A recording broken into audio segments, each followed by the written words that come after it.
विधानसभा चुनाव में भले ही अभी 7-8 महीनों की देरी हो, पर जो चुनाव का जो माहौल होता है, राजनीति होती है, उसकी अभी से ही आपको गर्माहट की महसूस हो रहा होगा कि बिहार में जिस तेजी से सभी पार्टियां चुनावों की तैयारियों में जुट गई है। ताकि बात करें, हम कांग्रेस की बात करें, भाजपा की करें, आरजेडी की करें, जेडीयू की करें, सब तैयारियों में जुटी हुई है, क्योंकि बिहार चुनाव बहुत अहम होने वाला है भाजपा के लिए या कांग्रेस पार्टी के लिए, क्योंकि लगातार हरियाणा, महाराष्ट्र, दिल्ली में जीत हासिल करने के बाद अब पूरी कोशिश होगी भाजपा की कि बिहार में भी वो पूरी बहुमत के साथ जीत हासिल करें। पर जो सवाल बनता है कि मुद्दा क्या लेके आएंगे, बिहार में मुद्दा क्या होगा भाजपा का? देखो, मुद्दा अभी दो ही चल रहा है। हाँ। दो नैरेटिव चल रहे हैं देश में अभी। हाँ। इसी की जो हवा चल रही है और आपका परिणाम आप चाहे वो हरियाणा में देख लो, दिल्ली में देख लो, महाराष्ट्र में देख लो, ये अभी आज ये हरियाणा के जो पालिका के चुनाव हाँ वो आए ना, तो उसमें भी ये दिखा दिया। एक चल रहा है सनातन विरोधी नैरेटिव चल रहा है, एक चल रहा है सनातन समर्थक। अभी बागेश्वर बाबा ने भी बिहार में पैर रख दिए हैं, तो अभी ये लगा लो आने वाला टाइम भगवा में होने वाला बिहार। विपक्ष बोल रहा है कि बागेश्वर बाबा को इसलिए बिहार भेजा गया, इसलिए बिहार आए ताकि भाजपा को जीत दिला सके बिहार में। देखो, ऐसी बात नहीं है। बाबा हर स्टेट में जाते हैं। हाँ। और हर जगह के लोग जो उनको मानते हैं, तो वो इसलिए बोल रहे हैं कि अब विपक्ष के पास कुछ बोलने का नहीं। उनका हमेशा जो नीति है ना, एक सनातन विरोधी है। चाहे वो कुंभ का मामला ले लो, चाहे कोई भी मामले ले लो, जो भी सनातन के अच्छी बात आती है ना उभर के, उन्होंने उसमें बीच में कुछ ना कुछ जो है नेगेटिविटी दिखानी है उन्होंने। तो इसी तरीके से अब बाबा बागेश्वर वो अपने धर्म का, सनातन का प्रचार करने जा रहे हैं, उनको उसमें भी जो है वो दिखाई दे रहा है। और उसकी जगह कोई और आ जाता ना, तो तब इन्होंने कुछ नहीं बोलना था। तब कुछ नहीं बोलना था। ये भी तो देखिए कि जैसे ही चुनाव आने को है, तैयारियों में जुटी है, तब बागेश्वर बाबा आते हैं और विपक्ष इतना हमलावर हो जाता है कि बोलता है कि अगर बागेश्वर बाबा बिहार में कदम रखते हैं तो जेल भेजवा दिया जाएगा। देखो, बाबा पहली बार तो बिहार आ नहीं रहे, इससे भी पहले भी कई बार आए, तब तो बिहार में कोई चुनाव नहीं हो रहे थे, तब तो ये बात नहीं उठाई उन्होंने। लेकिन अब इन्होंने इसलिए भी उठा दी कि एक्चुअल में विपक्ष के पास कोई मुद्दा नहीं है, कोई इशू नहीं है उनके पास। वो जो है विपक्ष, ये जो इंडी गठबंधन बना था, ये बिखरा हुआ है गठबंधन है। इसमें ना कोई, किसी राज्य में तो ये जो हम साथ साथ गाते हैं और किसी राज्य में बोलते हैं हम तुम्हारे हैं कौन। तो ये जो है ये मतलब किसी वो नहीं है। और दूसरा क्या है, इस टाइम विपक्ष में भी कोई ऐसा मजबूत चेहरा नहीं है ना। अगर थोड़ा प्रशांत किशोर को, तेजस्वी यादव है, इतने मजबूत चेहरे हैं। देखो, तेजस्वी यादव का आने का मतलब वही है, पहले जैसे वही अराजकता का माहौल आना, वही ज़मीन के बदले में नौकरी देने वाला माहौल, वही जो है पूरा बिहार मेरा है वाला माहौल आ जाएगा। तो अभी एक चेहरा जो दूसरा नज़र में आता है प्रशांत किशोर का है। लेकिन वहाँ पे दिक्कत क्या हो रही है कि उनके पास कार्डर नहीं है। और क्या तेजस्वी के पास कार्डर है, लेकिन वो नेता वो दूसरे टाइप का। तो इसलिए तो मुझे नहीं लगता कि जो है इस बार फिर एनडीए ही आएगा। एनडीए ही आएगा, बिल्कुल आएगा। आपको क्या लगता है बिहार चुनाव में क्या असर पड़ेगा इस बार? बिहार चुनाव में भारतीय जनता पार्टी गठबंधन जो एनडीए है उसकी सरकार बन रही है और 200+ सीट जीतेगी। उसका कारण क्या है आपको मैं बताता हूँ। 243 विधानसभा सीट है बिहार में। आप ये सबसे पहले देखे होंगे कि इतना निगेटिव फैलाने के बाद राहुल गांधी का, तेजस्वी का, अखिलेश का, मायावती का, जितने भी विपक्ष के लीडर हैं, उन्होंने कहा संविधान खतरे में है। उन्होंने कहा जाति राजनीति को ख़त्म किया जा रहा है। इस पर कुछ लोगों का दिमाग को भरमाने के बाद भी 75% 30 सीट आया बिहार में 40 में से। इसका ये सिद्ध करता है कि आज भी 26 सीट पर लड़ने के बाद तेजस्वी यादव को मात्र 4 सीट मिला है। विधानसभा में हुआ क्या था, क्यों नीतीश जी हारे, बीजेपी को कम सीट आया? इसका एक कारण क्या था कि अलग लड़ा, चिराग पासवान को अलग लड़ने से नीतीश जी को नुकसान हुआ था। और आज तो हम 5 पार्टी मिलकर लड़ रहे हैं। हमारे साथ आज उपेंद्र कुशवाहा भी हैं, मांझी जी भी हैं और चिराग जी भी हैं, और दोनों हमारे जदयू और भाजपा तो है ही है। आने वाले दिन में कम से कम हम लोग 200+ सीट, जो 215 जीते थे ना उस बार, 22 सीट तेजस्वी का था ना, वही 200। आपको नहीं लगता कि बिहार को अब युवा नेता की जरूरत है? जैसा कि तेजस्वी या विपक्ष के कई नेता बोल रहे हैं कि नीतीश जी से अब संभल नहीं रहा है बिहार। अब बिहार को एक युवा की जरूरत है जिसके लिए तेजस्वी यादव दम पर हाँ, तेजस्वी यादव जो है, आपको मैं बताना चाहता हूँ कि सबसे पहले कि जो आदमी 8वां 9वीं फेल है आदमी, इस देश को सीएम, कितना दुर्भाग्य होगा इस देश का कि 9वीं फेल आदमी इस देश का सीएम स्टेट का सीएम बनना चाहता है। 10वां पास 4th ग्रेड नौकरी के लिए व्यक्ति चाहिए और 8वां पास आदमी को मुख्यमंत्री का कुर्सी चाहिए। यादवों में और पढ़ा लिखा यादव नहीं है क्या आरजेडी में? उसी को प्रोजेक्ट कर देता लालू यादव। कोई भाई भतीजा परिवार, बेटा पत्नी बेटी से बाहर भी लालू जी तो निकले। तेजस्वी यादव कहता है बागेश्वर बाबा के लिए कि किसी का बाप का राज है क्या यहाँ? तो मैं उनसे पूछना चाहता हूँ, तेजस्वी यादव से पूछना चाहता हूँ, तुम्हारे बाप से बड़ा गुंडा इस बिहार में कौन हुआ था? गुंडा कहाँ थे लालू यादव? हाँ, लालू यादव से बड़ा गुंडा। यादव के लिए एक राजा जैसे हैं वो। कहते हैं यादव पूजते हैं, घरों में पूजे जाते हैं। जब तक यादव बेवकूफ थे, कम पढ़े लिखे थे, तब तक यादव उनको पूजते थे। और वो यादव नहीं है, आप सबसे पहले जान लीजिए, वो गरेड़िया है। हाँ, वो जदुवंशी नहीं है। मानते तो है ना कि बिहार में जाति राजनीति का एक बहुत अहम रोल है? नहीं, कोई रोल नहीं है। अगर ऐसा ही रोल रहता तो 14% यादव हैं और 18% मुस्लिम है। ये दोनों 30% है।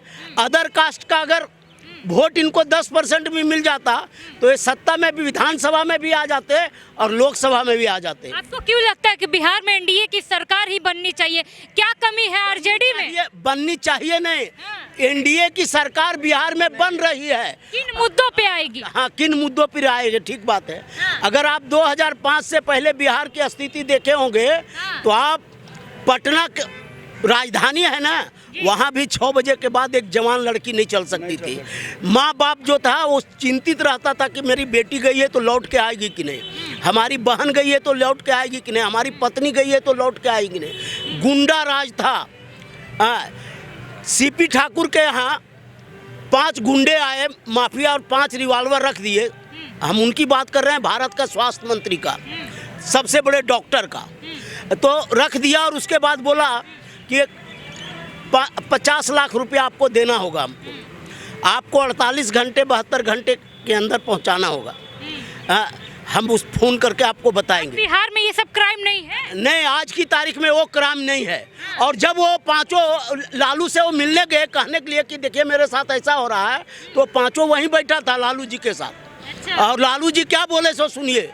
लालू जी बोले कि ऐसा है कि ये लोग का दाल रोटी कैसा चलेगा, ठीक है 50 लाख ने 20 लाख रुपया दे दिए। देखिए, अगर मीडिया के सामने ये बात सीपी सिंह का बोल रहे हैं तो कोई जायज होगा तभी हम बोल रहे हैं, ऐसे तो नहीं बोल सकता किसी आदमी ने, तो मुकदमा हो जाएगा उस पर। और 20 लाख रुपया सीपी ठाकुर जैसे भारत में स्वास्थ्य मंत्री रहने वाला व्यक्ति को देना पड़े। सबसे बड़ा बिहार का डॉक्टर। एक बात बताइए, अपहरण उद्योग था बिहार का, सबसे बड़ा अपहरण उद्योग था। अभी तो नहीं है ना? डीएसपी थे शैलेंद्र कुमार। अच्छा, एक बात, मेरे सवाल का एक जवाब दे दीजिए। अगर एनडीए की सरकार बनती है तो फिर से नीतीश कुमार, या इस बार चेहरा चेंज होने की संभावनाएं हैं? नहीं, मोदी जी ने कहा है मेरे लाडले मुख्यमंत्री हैं। और भारतीय जनता पार्टी के जितने भी लीडर हमारे हैं, उन्होंने कहा है, उप मुख्यमंत्री हो, प्रदेश अध्यक्ष हो, सारे लोगों ने कहा कि नीतीश जी का है नेतृत्व में चुनाव लग रहे हैं, नीतीश जी हमारे नेता हैं।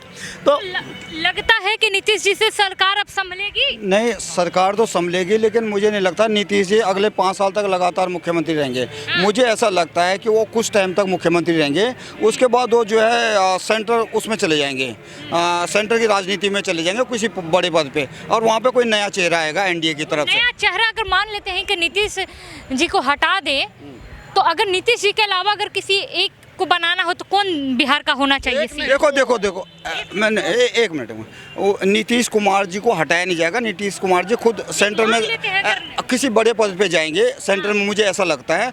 उनकी जगह जो या तो जो है आलोक कुमार है ना, एक वो ठीक रहेंगे। और उसके बाद में काफ़ी अच्छे चेहरे हैं एनडीए में, बीजेपी में काफ़ी अच्छे चेहरे हैं। तो मुझे, आप किन 2 चेहरों की बात कर रहे हैं जो नीतीश कुमार को टक्कर दे सकते? ना, टक्कर की बात नहीं, सब एक हैं। और मोदी जी अब महाकाल मध्य प्रदेश में तीसरी पंक्ति से एक विधायक को सीएम बना सकते हैं। कोई जानता था कि दिल्ली की सीएम को हरा के हाँ। बहन रेखा को सीएम बना देगा? कोई नहीं जानता था। बहुत अटकलें तेज थी। तो बीजेपी में ये है सीनियरिटी और जूनियरिटी, वो ये मंथन करते हैं अपने में 3 नेता हाँ।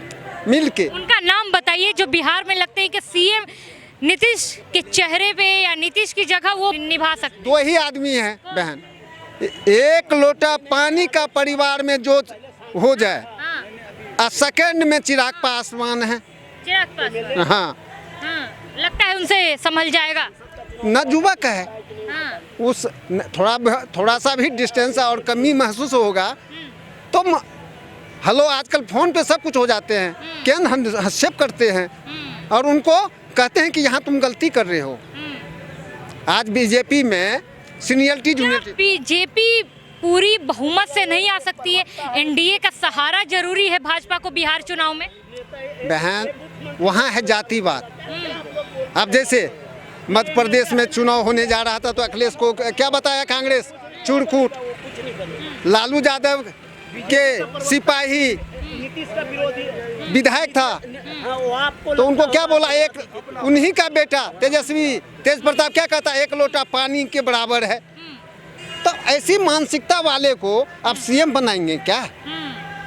आप एक बात बताओ बहन, एक भगवान था कृष्ण, जब मिलने के लिए गया तो कहता है कि भाभी ने आपको क्या संदेश दिया है?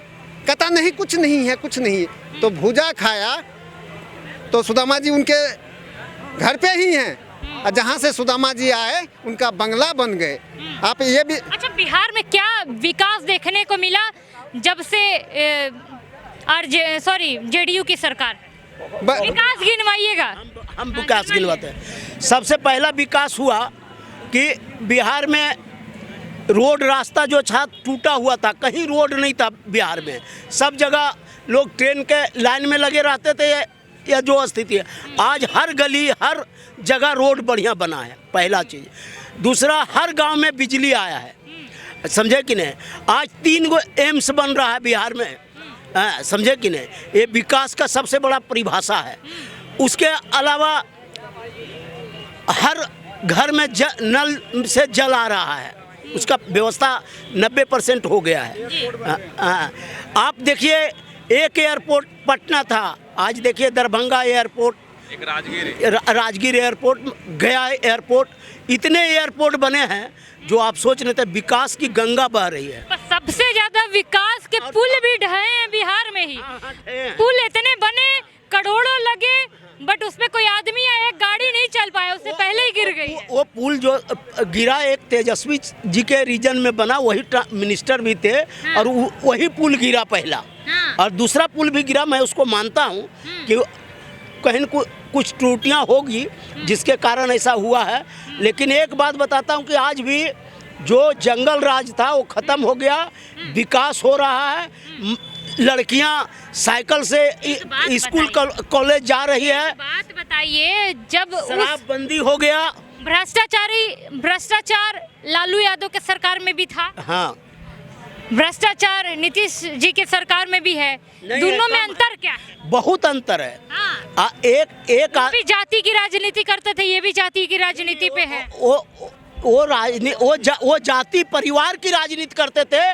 सिर्फ हम, हमारी पत्नी, हमारा बेटा, हमारा बेटी, हमारी दूसरी बेटी, हमारे दूसरा बेटा, इसके अलावा और जितने गरीबों को रेल मंत्रालय में उन्होंने दिया, आपको पता होगा कि नौकरियां, उसका सबका जमीन लिया है।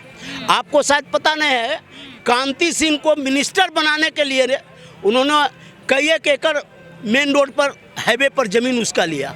आज एक मंत्री बनने से पहले वो कुछ नहीं देती है, मंत्री बनने के बाद आप में क्या है जो आपको करोड़ों अरबों की संपत्ति हम दान में दे देते हैं। कांति सिंह, ऐसा 20 उदाहरण है।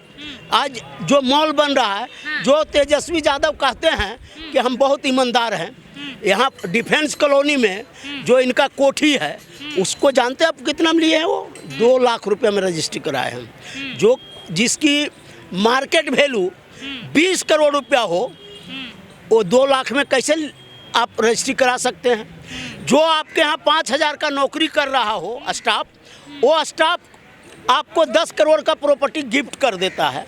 तो ये आपको गले उतरता है क्या कि स्टाफ जो आपके यहाँ 5,000 की नौकरी कर रहा है वो आपको गिफ्ट खरीद के प्रॉपर्टी? अच्छा, एक और बात बताइए, अमित शाह जी ने कहा है कि बिहार में सीता माँ का मंदिर बनेगा। हाँ। ठीक है, ऐलान हो गया है। हाँ। सत्ताधार पार्टी है वो तो खुश है। विपक्ष बोल रही है कि जब विकास की बात होती है, स्कूल की बात होती है, शिक्षा की बात होती है, स्वास्थ्य की बात होती है, तो भाजपा हाथ में एक मंदिर थमा देती है। सबसे बड़ा विकास तो हो रहा है बिहार में। उसके अलावा अगर हिंदुओं के लिए, हमारे आस्था के लिए अगर एक सीता माँ का मंदिर बन जाता है, उससे तेजस्वी यादव को क्या दिक्कत हो रहा है? क्या वो मुल्ला का पैदा है क्या? वो मुसलमान का जन्मा हुआ है क्या? वो कोई यादव नहीं, जदुवंशी नहीं है क्या? तो जो उनको तकलीफ हो रहा है इस बात को, जो उनको सिर्फ हो तो वो भी आप बोलिए कि तेजस्वी यादव को, पूरा आरजेडी पार्टी चंद्रशेखर जी को हो रहा है। बिहार के जितने विपक्ष पार्टी है सबको दिक्कत है भैया। अरे भैया, अब समय आने पर राहुल गांधी अपने हाथ में जनेऊ पहन लेते हैं, लगा लेते हैं, यहाँ कहते हैं हम हिंदू हैं। उनका तो कोई शक है क्या आपको? तेजस्वी पे आपको शक हो रहा है, राहुल गांधी पे अब आपको शक हो रहा है? ना, राहुल गांधी अगर कहते हैं हम हिंदू हैं, तो सोनिया गांधी और राहुल गांधी को मैं आपके माध्यम से चैलेंज करता हूं कि अगर असली बाप के वो बेटे हैं, हिंदू हैं, तो हमको जगन्नाथ मंदिर में वो जाके दिखा दें। इंदिरा गांधी जब जगन्नाथ मंदिर गई थी तो रजिस्टर में वहाँ साइन करना पड़ता है कि आप सनातन धर्म से हिंदू आते हैं, और अगर आप हिंदू नहीं हैं तो उस मंदिर में आपको एंट्री नहीं होता है। और प्रधानमंत्री इंदिरा गांधी को वहाँ एंट्री नहीं मिला था दर्शन करने का। अगर राहुल गांधी हिंदू हैं तो राहुल गांधी हमको बताएं जा करके कि हम जगन्नाथपुरी में आ गया हूँ जी, मैं प्योर हिंदू हूँ। उनके पिता तेजस्वी यादव तो है ना, सुनिए ना, पहले वो पारसी हैं, उसके दादा, उसके पिताजी पारसी हैं, उसकी माँ क्रिश्चियन है, तो राहुल गांधी हिंदू कैसे हो गए? हमको ये जरा बता दीजिए। अब आपको बताते हैं, राहुल गांधी यहाँ की सिर्फ नागरिकता नहीं लिए हैं, इंग्लैंड का भी, ब्रिटेन का भी उनके पास नागरिकता है, और भारत में दोहरी नागरिकता नहीं चलता है। उस पर भी मुकदमा उन पर चल रहा है, शायद आपको पता है कि नहीं, हमको नहीं पता। राहुल गांधी पर मुकदमा चल रहा है। ये लोग जितने भ्रष्टाचारी हैं, जैसे तो आपको नहीं लगता कि भाजपा को अपने मैनिफेस्टो में अगर घोषणा कर भी रही है तो ऐसी घोषणा होनी चाहिए कि भैया हम वर्ल्ड क्लास का स्कूल बनाएंगे, एम्स बनाएंगे, और अच्छी अच्छी चीजें बनाएंगे। मंदिर ही, विकास के नाम पे मंदिर ही क्यों बस है भाजपा के पास? मंदिर से भी बहुत आय हो रही है। आप अयोध्या जाके देखिए, लाखों लोग जब आ रहे हैं अयोध्या से, फिर भी हार गई थी। हारने दीजिए ना, हारने से जीतने की बात नहीं कर रहा हूँ, हम विकास की बात कर।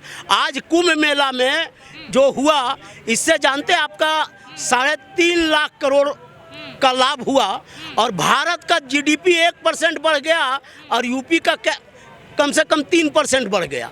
आपको पता होना चाहिए। तो कुंभ मेला से भी विकास हुआ ना। लालू यादव तो बता दिए कि कुंभ ये सब कुछ नहीं होता है, फालतू की चीजें हैं। अरे लालू यादव का वो किसके पुत्र हैं यही पता नहीं है, गरेड़िया हैं लालू यादव। इतनी बड़ी बात में बोली, पूर्व सीएम रह चुके हैं। रहने से क्या होगा? कौन है लालू यादव ये पता नहीं है। 17% मुसलमानों के लिए इन लोग का दिल धड़कता है, और 82% हिंदुओं के लिए इनका दिल नहीं धड़कता है, समझे न? हिंदुओं को ये लोग गाली देते रहते हैं। अगर लालू यादव, अखिलेश यादव और सुनिए न, और राहुल गांधी अगर मर्द का औलाद हैं तो किसी मुस्लिम धर्म के ऊपर बोल दे कुछ, किसी क्रिश्चियन पर कुछ बोल के दिखावे। वो हिंदू जो है, सनातनी जो है, सहनशील है, जिसके कारण ये लोग जो भी बोलते हैं बर्दाश्त कर लेता है, समझे कि नहीं? उग्र नहीं होते हैं। आज आप देखें, मध्य प्रदेश के नूह में चैंपियन ट्रॉफी जीतने के बाद एक जुलूस निकला, सारे मुसलमानों ने अपने मस्जिद के सामने पत्थर भी मारा, सारे लोगों को मारा, उसकी गाड़ियों को जला दिया, उसको घरों को जला दिया, उसके दुकानों को जला दिया। ये गुंडे नहीं है तो क्या है?